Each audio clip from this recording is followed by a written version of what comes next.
I think the big difference between April and now is that Ukraine is gaining ground that it had lost in those days, and that it is showing a spirit of resilience and determination, which probably was not expected back in April. We all hoped that it would be the case, but clearly it is being demonstrated on the ground. And if we're looking at a long-term war, which at the moment it appears that we are, there surely needs to be a long-term financial plan, economic plan. How is that going to take shape? Are we looking at having to put up with these rise in food prices, fertilizer? Is that something people have to get used to? Is it possible to get used to that?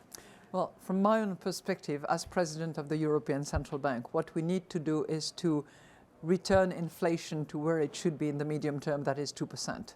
We are at a very high level, undesirably high at the moment, and we need to do the job that we have to do, which is to return to the 2% medium-term inflation that, for us, is price stability.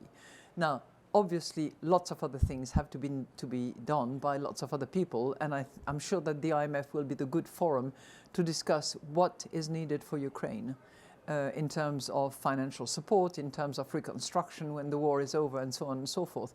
People I know are working hard on those numbers and on the rescue packages that need to be put in place. We've heard analogies of accelerators and brakes when it comes to interest rates and inflation. How can we fine-tune this on a sort of consensus level? Is it possible? Of course it is possible to work on consensus. It doesn't mean that there is unanimity.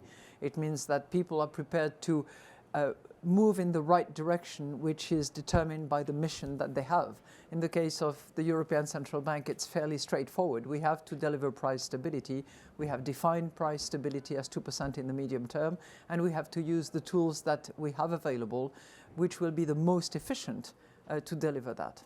So we're looking at a tough year, rest of the year, and possibly an even tougher year next year. It sounds like people need to brace themselves. What would you say to people heading into all this? I would say that nobody can go alone and count on its own resources only.